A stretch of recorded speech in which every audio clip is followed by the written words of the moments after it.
चपल हो।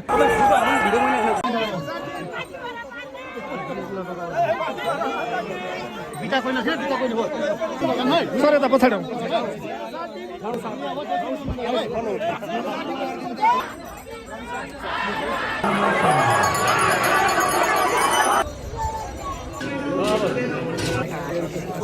भाइ उता मान्छे छ ए आउनुहुन्छ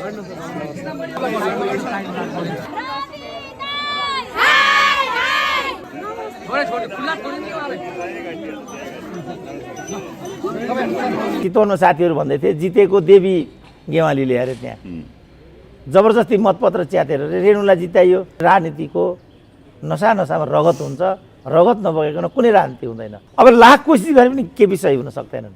त्यसकारण केपीको गल्ती कहाँ भयो? स्वेच्छाले आफू त्यहाँबाट पन्छेको भए सबभन्दा महान त्यो हुन्थ्यो। कवि लामिछानेले पाएको दण्ड चाहिँ